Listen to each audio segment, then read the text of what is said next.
детей нам старались ничего не говорить. Я Володик, я лично знаю по архивным данным, по публикации. Так много занималась моя мать, Луника Каркаева, Биоресенко. Но она его искала и после войны, и это. Но нашел его случайно, нашел его в округ, в музее, в архиве Министерства обороны. Он является первым из местных, которые непосредственно прожили в Якутии и выросли героем Советского Союза.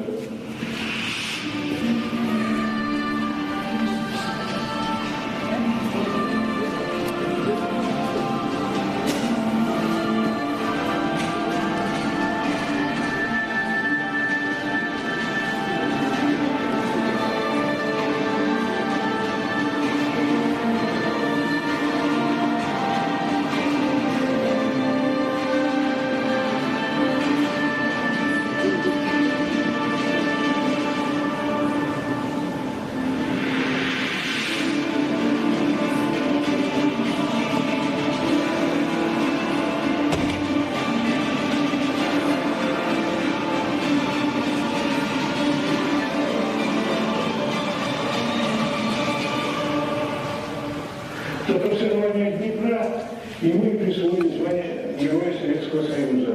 Но долго его найти не могли, так как фамилия на одном листе было написано все правильно, а информация везде была искажена. В газете «Правда и известия» за 1943 год, за 1943 год, там была фамилия сержант Лангинов Владимир Денисович. Только благодаря его заполчанам, это Захарченко, пулеметчику, и Жмаченко, которые тоже в этом приказе были, только по ним я нашел и его имя, и фамилию.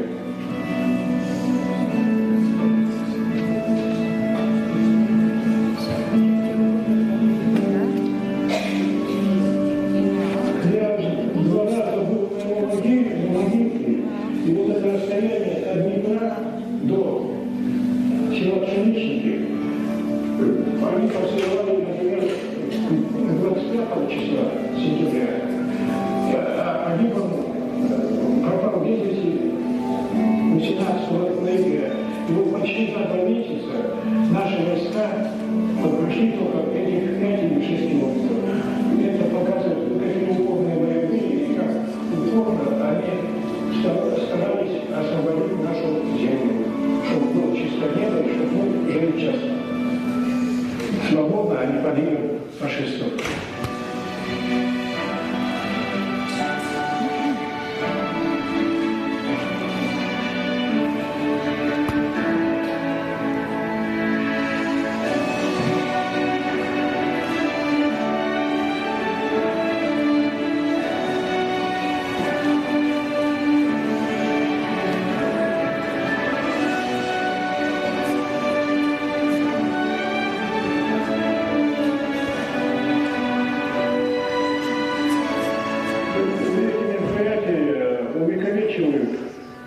И как бы не только увековечивают, и объединяют родственников. Мы вот только вот сейчас, в последнее время, стали более дружны и как-то вместе собираться чаще стали, потому что нам есть о чем поговорить, о чем друг другу рассказать, кто чего узнал, потому что я уже впереди сказал, что родители наши особо нам, по дяде Володе, не говорили, мы знали, что он герой. Вот и все. Нужно помнить, что Лонгиновы – это потомки священников. На сегодняшний день известно 6 поколений священников, которые вот именно служили Богу, которые приехали на Якутскую землю из Новгородской земли и что-то нести добро, свет, любовь, просвещение якутскому народу. И когда пришло время возвращаться, то наш предок, он решил остаться, потому что он очень полюбил эту землю, он очень полюбил и проникся народом и культурой.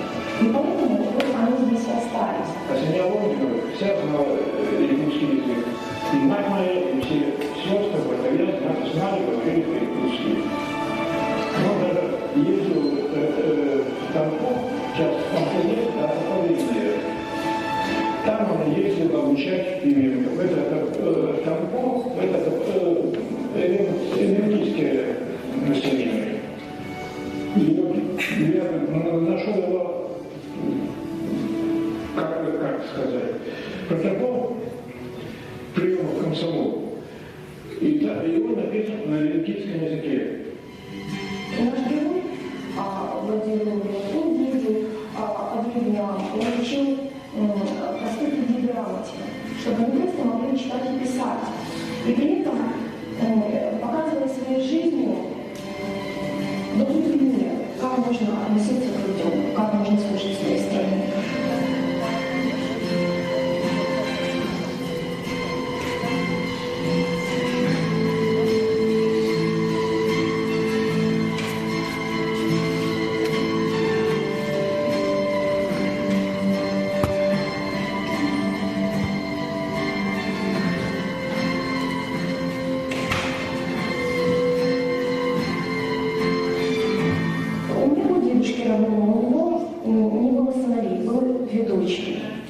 Вот. И фамилию свою он как бы не передал, потому что это девочки. Хотя моя мама, она оставалась Лондоном до своей смерти. Вот.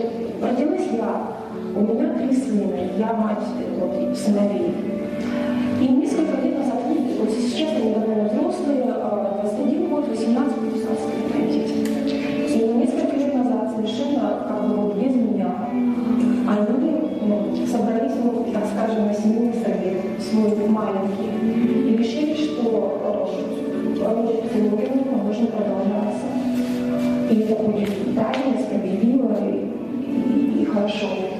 И, в общем, мы разговаривали между собой, и они решили, что как бы старший сын, он продлит вот, своего отца, моего мужа, но младший, он еще недостаточно взрослый, и средний сын, он решил взять фамилию Логинов и продлить его Логинов. Через какое-то время они мне рассказали. Я не скажу, что я была очень рада этому, и просто я не ожидала и не думала сама вот в этом направлении. И сейчас мы готовимся, чтобы мой сын получил уже новый паспорт и уже судьбу получил новую фамилию. И мы не знали, как это рассказать отцу. И вы знаете, мы люди тоже глубоко верующие, по-настоящему верующие. И я сказала мне так, давайте мы просто помолимся Богу. И если ему нужно, он как бы расположит сердце папы, и все будет хорошо, и он благословит его, поддержит, потому что приходите, наверное, будет неправильно.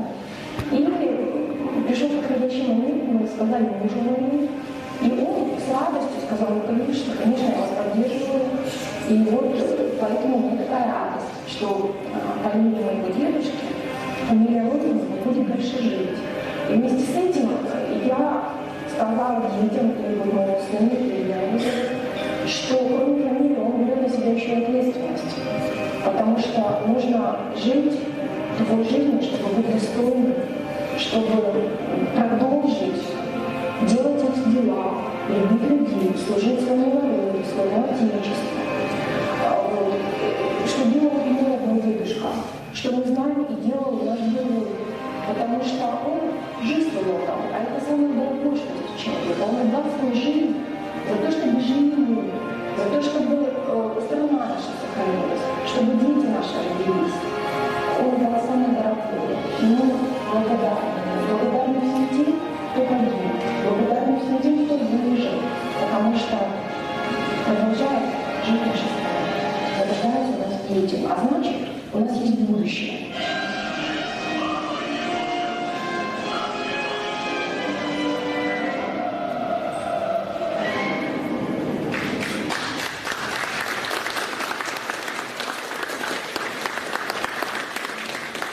Слово предоставляется заместителю председателя правительства Республики Саха-Якутия Ольге Валерьевне Балакиной.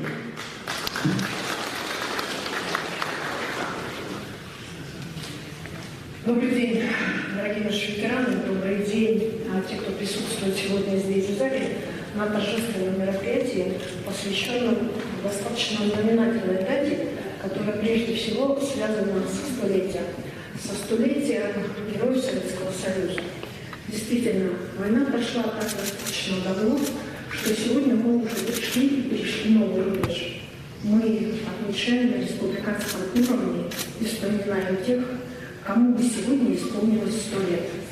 И к таким людям относится один из 24 героев Советского Союза Владимир Леонидович Волгин. Я благодарна семье за то, что сегодня вы здесь присутствуете, за то, что, как сказали вы в своем ролике, несете ту дополнительную ответственность перед своими потомками, перед нами, живущими здесь, на территории Республики Саха-Якутия, ну и, наверное, перед всеми россиянами, за то, что сохраняете память о своем родственнике, за то, что доносите до нас эту информацию, за то, что им гордитесь и являетесь истинными потомками победителей. В какой-то момент в нашей стране произошел перелом. Мы перестали забывать, что мы действительно потомки победителей. Мы именно такие люди, которые стали героями Советского Союза. И те, вообще все, кто прошел войну, нам не дают покоя в этом отношении. Они нам всегда говорят, если мы стали победителями, они нам всегда напоминают, если мы одолели врага, они нам всегда будут двигать нас этим вперед, то, соответственно, и вы сможете дальше развивать свою родную страну. Я всех хочу поздравить именно с этим юбилеем, с юбилеем героя.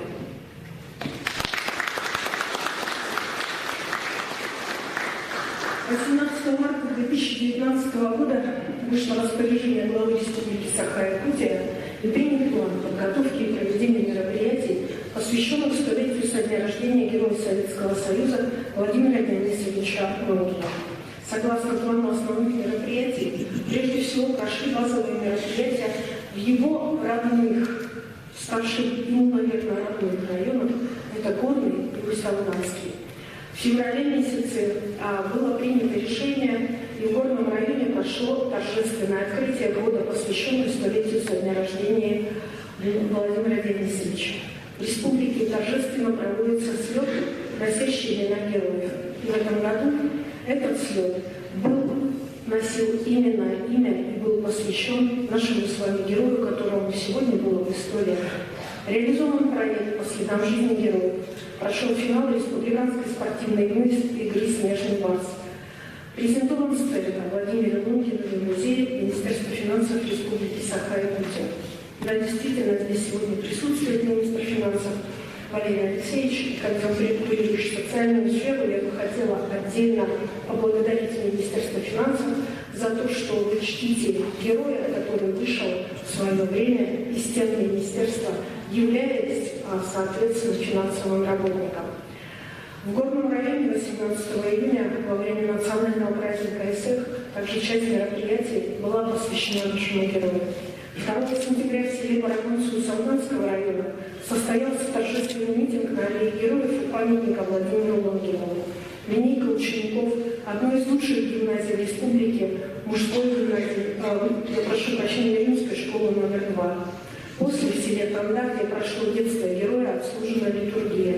Сегодня на месте церкви, в которой служил отец Дионисий, расположен музей. Когда внучатая племянница говорила о том, что один из ее детей выбрал фамилию Волгинова, я думаю, наверное, она говорила о продолжении своего рода. Но мы знаем, что основная функция священников, когда они пришли на якутскую землю, была прежде всего при крещении давать фамилию, которую носит священник. Поэтому я уверена, что ваша фамилия, она живет и в наших якутских семьях, в том числе и в Горном и в Усть-Алганском районе. В начале сентября в Бердикистяке, в Дюксионском, Каменском и якутских музеях были открыты выставки, прошли юбилейные мероприятия. И 2 сентября 2020 года окружной администрацией города Якутска, соответственно, было принято решение об открытии сферы с установкой памятника. Память героев из Якутии увековечена на одном из мемориалов, которое не находится на территории республики, но также благодаря родственникам, благодаря тем движениям, которые есть у нас в республике, мы поддерживаем связь для того, чтобы непосредственно этот памятник сохранить. Имя Владимира Лункинова носит одна из средних школ с 2005 года. Это Атамайская средняя школа. И я уверена в том, что дети, которые учатся в этой школе, они знают, чье имя носит герой. Для чего мы проводим такие юбилеи? Мы такие юбилеи проводим прежде всего для того, чтобы в том числе жители нашей республики знали, во-первых, и понимали по улице, по каким улицам мы ходим, или чье имя носит та или иная улица нашего города, и помнили о том подвиге, который совершили наши герои. Мы помним историю нашего героя, преклоняемся перед его подвигом.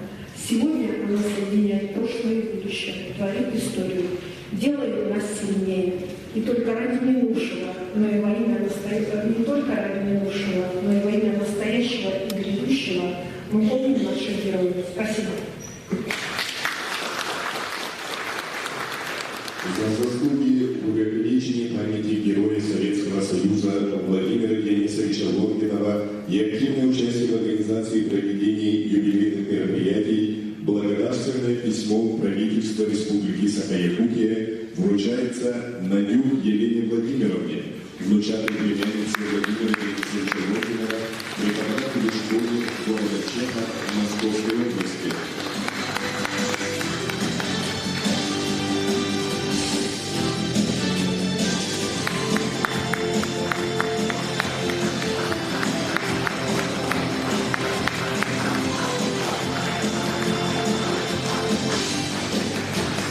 Благодарственное письмо вручается Каркавину Владимиру Филипповичу, племяннику Владимира Денисовича Лункинова, ветеран КАМА.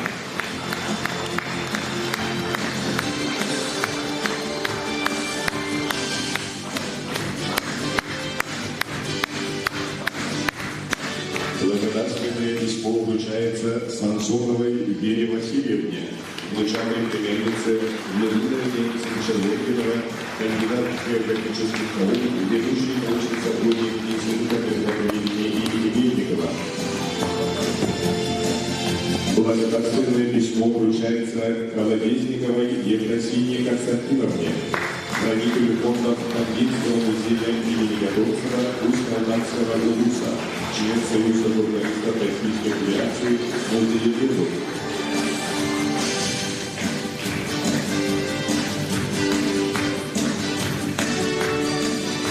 Благодарственное письмо вручается Ефремовой Матрене Николаевне, директору Атаманской средней общеобразовательной школы имени Владимира Денисовича Лункинова, города Якутск.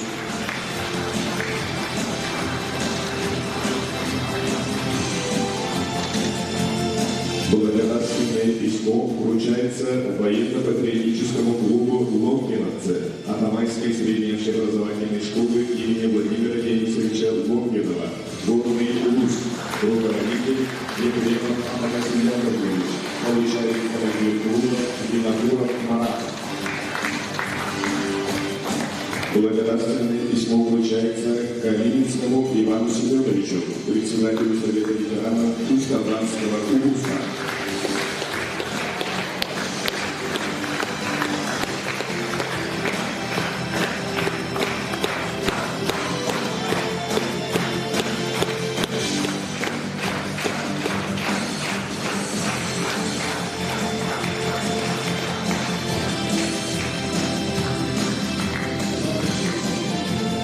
Благодарственное письмо вручается Егорову Клавдию Георгиевичу, члену Совета ветеранов Александрского округа, город Якутск.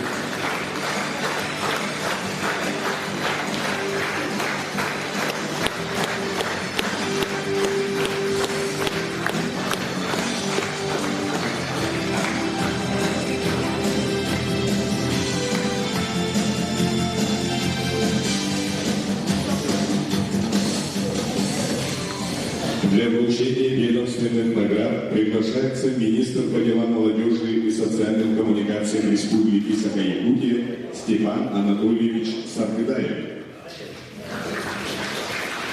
За личный весомый вклад в дело реализации государственной политики в сфере патриотического воспитания подрастающего поколения и молодежи, деятельность, направленную на социально-экономическое развитие Республики Саха-Якутия, наградить почетным знаком имени Федора Кузьмича Попова «Сердце патриота» Каркавина Владимира Филипповича, общественного деятеля, ветерана труда Российской Федерации, ветерана войны.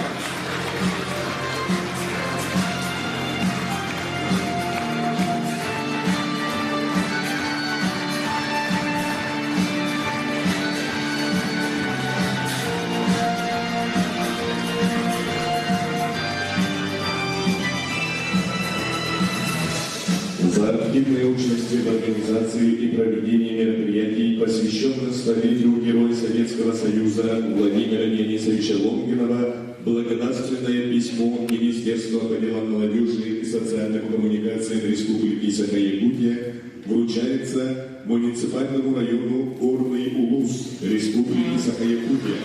Глава Андрей Викторович. Благодарственное письмо получает исполняющий обязанности главы муниципального района Горный Улус Владимир Владимирович Спиридонов.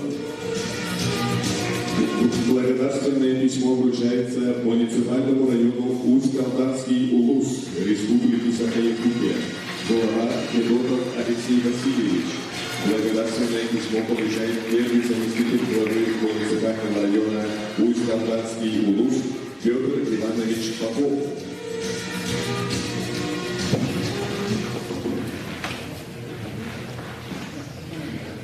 Для вас выступает артист Государственной филармонии имени Галины Кривошапко Василий Пеникин.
Слово для доклада предоставляется внучатой племяннице Владимира Дионисовича Лонгинова, кандидату географических наук, ведущему научному сотруднику Института межфлотоведения имени Мельникова Вере Васильевне Самсоновой.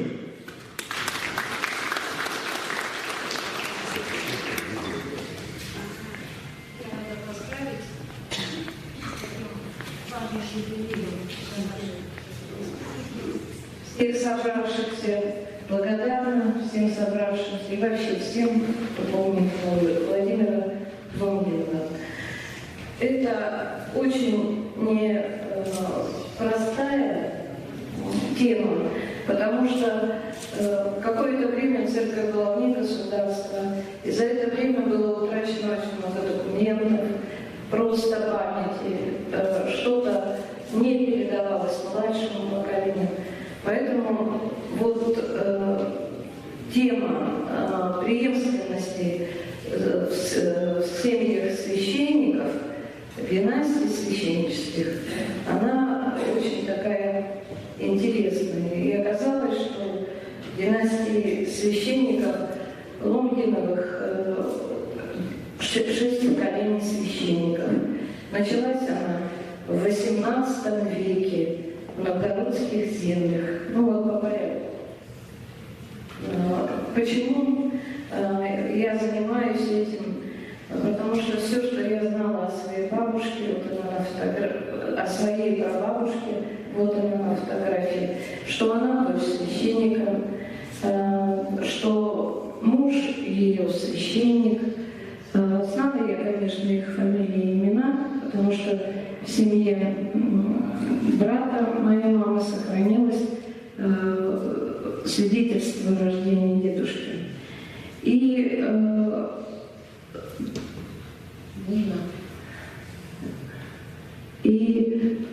важное свидетельство тех времен нашлось совсем недавно. Это альбом, который принадлежал семье Дионисия Лонгинова, на его фразации, а можно перелистать на первый слайд. На его фразации печать сургучная Дионисия Лонгинова, надпись лично его рукой была сделана, и надпись гласит: «Подарок от сестры Нюши». Приводится дата 905 год, личная подпись Дионисия и место, как раньше называлось Дзюньцзю. Поэтому вот так в альбоме, принадлежавшем Дионисию, мы увидели впервые, как выглядела наша прабабушка. Долгое время оставалось все как-то так неоткрываемо. Первое, что само по себе так открылось, это в 2013 году вот эта фотография, которую вы видите. Был юбилей Якутского отдела Русского географического общества. К этой дате была напечатана книга «Ученые географы Якутии», и там приводился портрет. И внизу было написано, что это священник Петр Бурнашов.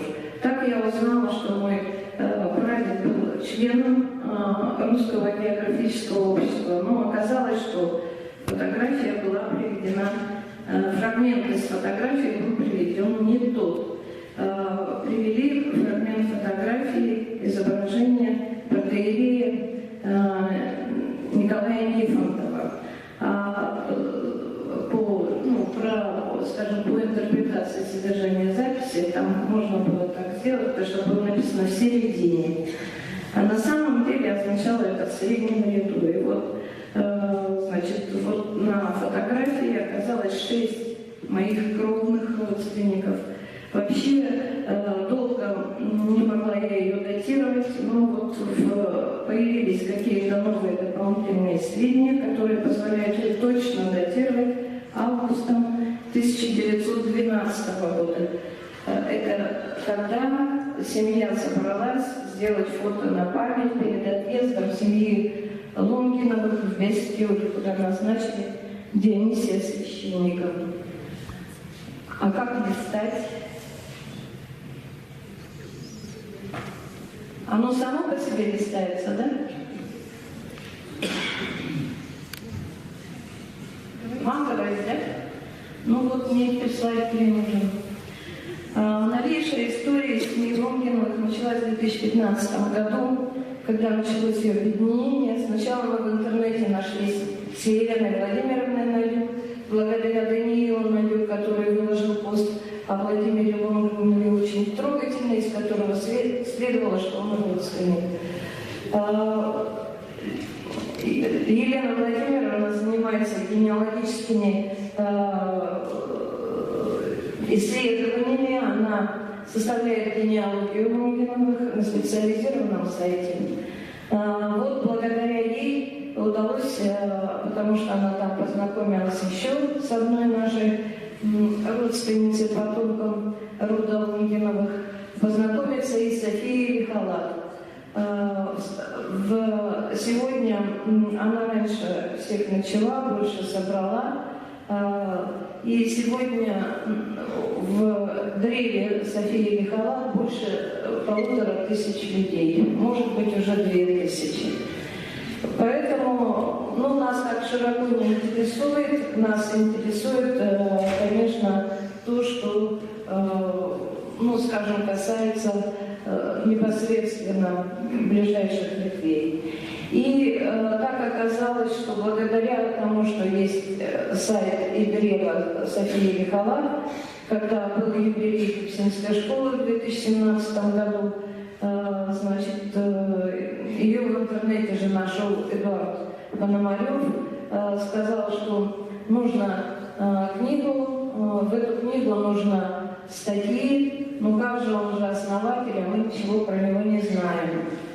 Поэтому все, что к этому было известно в 2016 году, я обнаружила в архиве послужной список. Нам вроде было достаточно, а тут нужны были новые раскрывающие суть событий и каких-то фактов сведения. Поэтому к тому, что было известно, мы продолжили слайд 4. Известно было к 2017 году, что неожиданно, что Евстафий Лунгинов издалека оказался занесенным в Якутию, что он являлся представителем Камчатского священства, учился в семинарии, а там могли учиться только, в общем-то, в принципе, дети священников. Это само по себе следовало. Из истории этой семинарии следовало, что там учились только дети Камчатского священства и работники российско-американской компании и местные аборигены Аляски. Поэтому, вот там сразу стало понятно, что он камчатский. Но дело в том, что на Камчатке священников с похожей фамилией очень много. И оказалось это неспроста, потому что очень давно, благодаря стечению обстоятельств, следующий слайд можно, и потом сразу слайд 6. Оказалось, что кроме того, что Евстафий был первым летописцем Кипсинской церкви, занимался этим более 3 десятилетий. Летопись была опубликована, значит, это лицо, имеющее публикации. Для скромного псаломщика это как-то очень много. И вот потом стало как-то все становиться на свои места, когда мы узнали про более глубокие корни. А вот это то, что род Лунгиновых весьма почитаем был ранее и почитается ныне на Камчатке, где люди очень много сделали для края. И вот из разных источников, и опубликованных, в том числе и нет, известно, что первый священнослужитель из рода Логиновых это Михаил Романович Логинов. Он был священником Новгородского уезда Казанско-Богородской церкви Иванова Погоста. Затем он был в Иверском мужском монастыре знаменитым иеромонахом под именем Мефодия. И у него был сын. Сын, казалось, вот этот и отправился на Камчатку, и он учился в знаменитом первом высшем учебном заведении нашей страны, которое сейчас называется Московская духовная академия. Это учебное заведение называлось Славяно-Греко-Латинской академией. В ней были различные школы, и вот в одной из школ синтаксиме учился Петр Логинов. В это время, когда он там проучился уже 7 лет, формировалась миссия, вторая это была миссия в составе второй Камчатской экспедиции Беринга на Камчатку, духовная. Задачи миссии были крестить людей, учить грамоте. И вот туда набирали только по собственному желанию. То есть Петр Логинов был добровольцем. Вообще все полученные сведения, слайд 7, в общем, свела я в таблицу. И сегодня достаточно уже много всех, можно слайд 7, да? О всех предыдущих Логиновых не листается? Ну вот, слайд 7. Сегодня еще такой фигурой, о которой не очень много известно, является Петр Петрович Логинов. Остальные, значит, на остальных имеются достаточно исчерпывающие послужные списки. Ну ладно, пусть будет. И вот первый человек, по воле которого Логинов оказался на Камчатке, это был Петр I, потому что в его, значит, замыслах было, чтобы наша страна расширилась и чтобы выяснить, можно ли доплыть до Северной Америки, и с такими задачами, соединяется ли Северная Америка с Евразией, вот такие важные задачи он ставил перед своими морскими офицерами. И таким морским офицером, который с честью выполнил, это был Витус Беринг. Во время второй своей Камчатской экспедиции Витус Беринг открывал школу. Делал это он вместе с Алексеем Чириковым. И вот та школа в Большерецке, в которой потом работал долгое время Петр Логинов, была открыта ученым, большим очень ученым Георгом Стеллером. Остался по собственной инициативе, как уже Елена Надюк говорила, он в Камчатке, Петр Логинов, но при этом он ездил в Иркутск, где его посвящал священника человек в то время, а сейчас святое лицо, которое называется святитель Сафроний Иркутский. Оказалось, что судьбам родных имеет не только отношение Петр I, Беринг, Стеллер, Сафроний, Иннокентий Вениаминов, но и многие другие. То есть вот неожиданно было все это. В первую очередь это начальник Камчатки Петр Иванович Рекорд, адмирал, очень известный человек, дипломат. Ему памятники стоят в Японии, его чтят и уважают во многих уголках вообще мира, Греции и так далее. Мы, может быть, про него мало знаем. На самом деле это выдающееся историческое лицо, значит, 20 века. И вот этого человека, когда его назначили начальником Камчатки, первое, что он там сделал, он там основал духовное училище. Если бы этого духовного училища не было, то ни отец Евстафий, ни Евстафий сам не получили бы духовного образования, у них не было бы духовной карьеры. И, конечно, Евстафий тогда бы не попал в нашу республику. То есть всем благодаря всем этим людям это произошло. Адмирал Фердинанд Петрович Врангель, о его выдающихся путешествиях, других каких-то таких событиях из его жизни или свершениях мы хорошо знаем. Но забываем, что он был правителем и он был генеральным директором позже российско-американской компании. И как раз в то время, когда на Аляске, в Русской Америке жил святитель Иннокентий. Они были единомышленниками, очень много делали чего вместе, в том числе и открытие семинарии Новоархангельской, в которой учился наш первый Лонгинов якутянин, это Евстафий Лонгинов. Сам святитель Иннокентий Вениаминов непосредственно, вот про семинарию это уже понятно. Первый выпуск состоялся, и это был выпуск, в котором был выпущен Евстафий, это было в 1853 году. Но, вот пункт второй касается отца Евстафия, звали его Алексей Петрович Логинов. И вот там подчеркнуто, что... я вот уже на 10-м слайде. И вот там подчеркнуто, что он постоянно занимался обучением детей грамоте и закону Божьему, выделял его Иннокентий Вениаминов среди всего духовенства Камчатки за особое усердие, отношение трепетное к тому, что он делает. Он прекрасно пел, и вот это было ходатайство о награждении пенсии, из которой мы узнали отчество Алексей Петрович. Так звали отца Евстафия Логинова.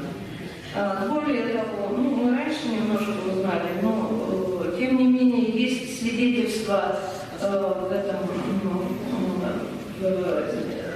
творениях святителей Иннокентия. Они опубликованы еще в XIX веке, то есть мы спустя век про это говорим слишком.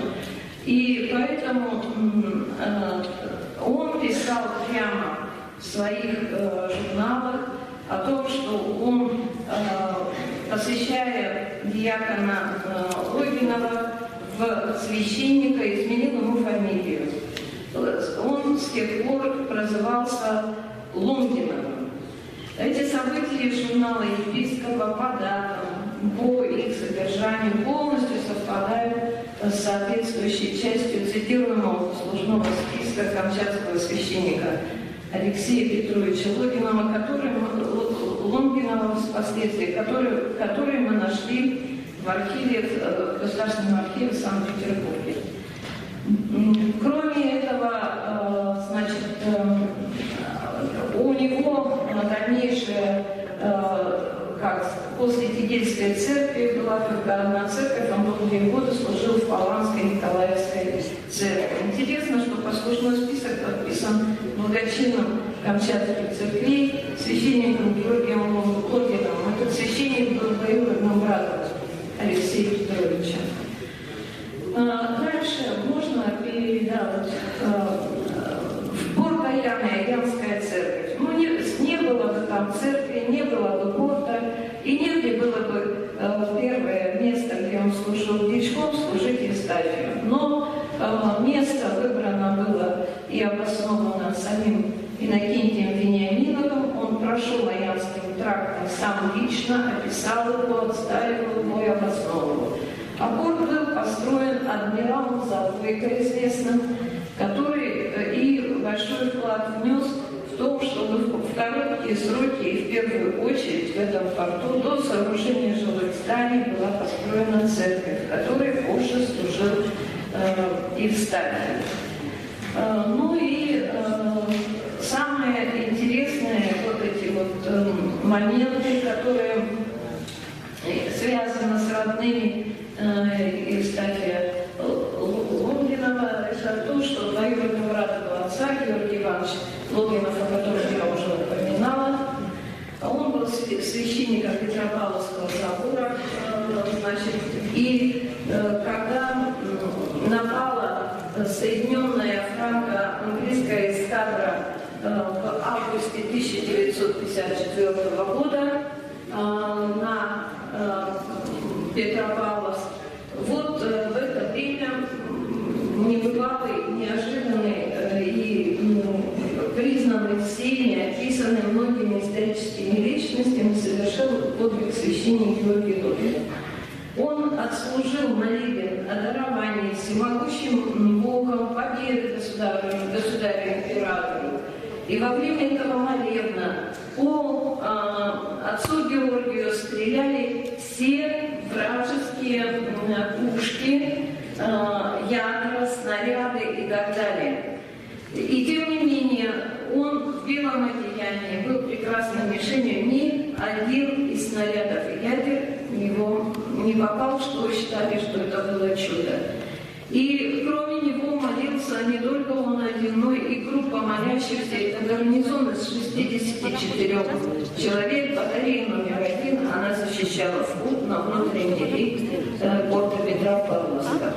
И вот его сначала представили просто на Наперстному кресту, а лично сам Иннокентий Вениаминов, можно перелистнуть, и адмирал Завойко ходатайствовали, что крест Логинова был заменен на золотой и был на георгиевской ленте. Еще интересной фигурой, можно дальше, да?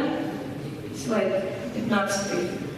Была двоюродная сестра Алексея Петровича, Ксения Ивановна Логинова. Значит, она воспитывала в семье начальника Камчатки Рекорда, это интересно. Там она познакомилась и вышла замуж в 1822 году за капитана английского флота Джона Данса Кокрейна, который был сыном Пэра и значит, лорда Англии. Его братья были флотоводцами и адмиралами. И вот он известен был широко в нашей стране, за рубежом и так далее, как английский пешеход, Кокрейн. Он прошел от Петербурга, от границ нашей страны до Камчатки, потому что он заключил спор в Пари. И там было условие, что он должен идти пешком, но и мог двигаться на попутных бесплатных средствах. Так он дошел до Камчатки, там встретил, влюбился и женился на Ксении Логиновой, увез ее в Европу, написал книгу, она была издана в 1924 году, но после его смерти она выдержала еще 4 издания, была издана в Германии и Австрии. Увез ее в Колумбию, Венесуэлу, но там были рудники у семьи Кокрейнов, но заболел лихорадкой и в 1825 году умер там. Она вернулась в Лондон, потом там, как бы, видимо, не очень была среда для нее. И затем она вернулась в Петербург к своим родителям, у которых она воспитывалась, которые, будучи приемной дочерью, то есть семьей Рекорда. Рекорд в это время возглавлял Кронштадт. Там был капитан Петр Федорович Анжу, ставший позже адмиралом. Нам он очень известен, потому что его именем называются острова в составе архипелага Новосибирских островов. И вот в 1828 году Петр Федорович Анжу женился на Ксении Ивановне Кокрейн уже в тому году. И почему я рассказываю так подробно? Потому что все дети, получается, Анжу, супругов Анжу и их потомки являются всех потомков, которые были от Петра Михайловича Логинова и которые живут в нашей республике. Значит, что касается также представителя рода Логиновых, это, первое был Стефан, старший брат, но мы давайте остановимся на Дионисии. Значит, у него была достаточно успешная карьера священническая, можно слайд 18. У него был, как мы уже поняли, значит, такой обычай или привычка записывать на форзаце все принадлежащее этому альбому книг. И вот его карьера записана на форзаце уникального издания XVIII века. Это священные Евангелия на якутском языке. И там, во-первых, написано, что он принадлежит Лонгину Дионисию, а на противоположном обложке написано все места, куда он был назначен священником.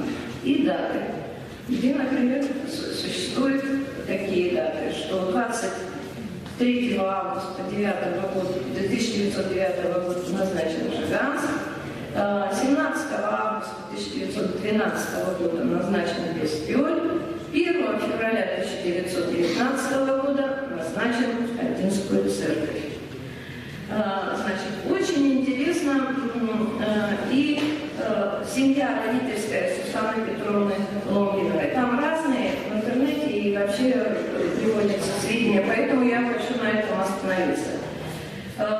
Сусанна Петровна другого отца там где-то пишет и так далее. Ее отцом был Петр Яковлевич Нифонтов, псаломщик.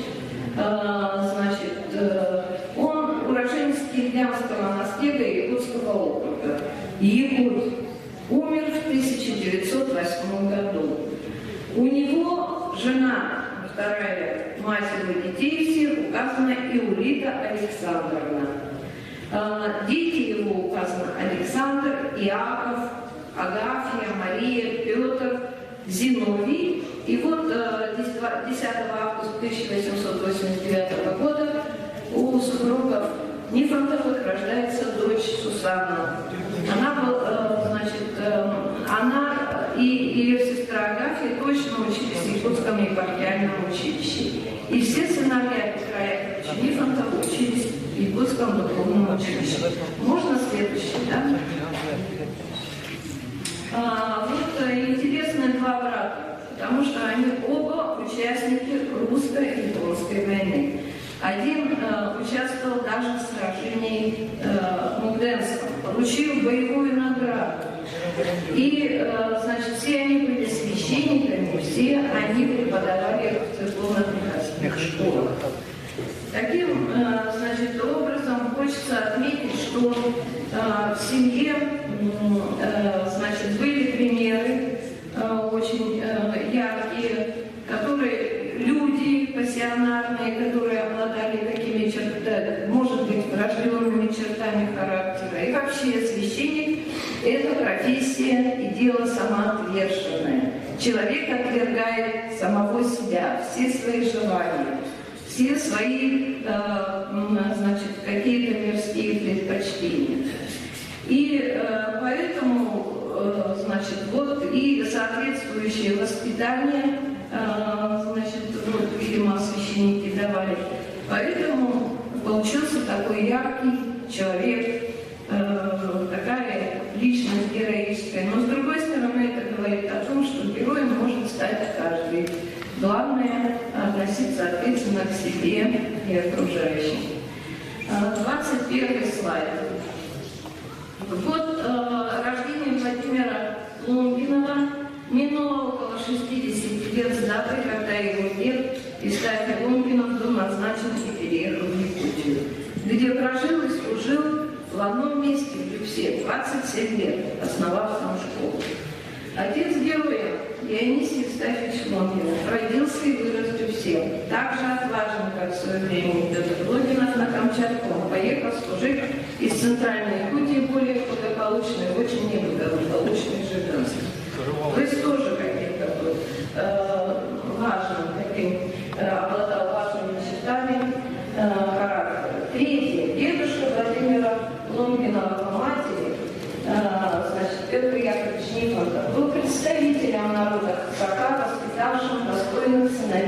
дочерей. Поэтому Владимир Лунгинов, ну и по другим, можно перечислять, не просто уроженец Якутии, он коренной ее житель, вплоть от плоти земли Аманхол. Значит, вот мы тут, активизировавшись с 2017 года, собрали очень много новых материалов к столетнему юбилею.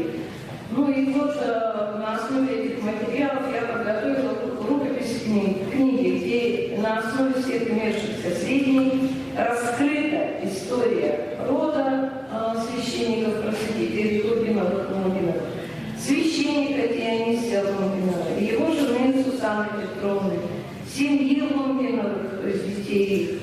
О довоенной жизни там повествуется и боевом пути нашего героя Владимира Лунгинова, и о его жизни после его смерти. То есть о том, как увековечена его память. Надеемся, что ее можно будет издать в важной дате, это когда он погиб, 18 ноября 2019 года. Ну, так, календарно. Очень надеемся на поддержку правительством нашей республики. Вот идея издания этого труда, очень он весомый получился, 350 страниц. Можно дальше. Благодарю за внимание.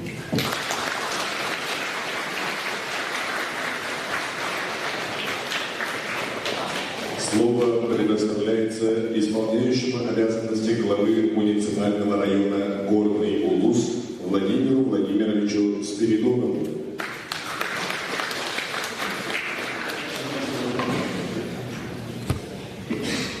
Добрый день, уважаемый Степан Анатольевич, Валерий Алексеевич, коллеги, дорогие, уважаемые родственники Владимира Денисовича Лунгинова. Разрешите зачитать доклад о проделанной работе, посвященной столетию со дня рождения нашего общего героя. Открывая дань глубокого уважения бессмертному подвигу героя, в рамках юбилейных мероприятий к столетию Владимира Денисовича разработан план республиканских и областных мероприятий. Распоряжением главы Республики Саха-Якутия от 18 марта 2019 года создан организационный комитет по подготовке и проведению юбилейных мероприятий, посвященных столетию со дня рождения героя. В утвержденном устный план включено 17 мероприятий. Также распоряжением главы муниципального района Горный Улус с 2011 года на территории Горного Улуса ведет проект «Лучший класс года». В рамках мероприятий муниципальной программы профилактика безнадзорности и правонарушений среди несовершеннолетних в Горном Улусе на 18-22 годы. Классные коллективы с 1 по 11 класса соревнуются по 16 критериев. Победители среди 8-11 классов в учебном году 18-19 планировали посетить город Москву и город Курск по следам земляка, героя Советского Союза Владимира Денисовича Лунгинова. По итогу следующего учебного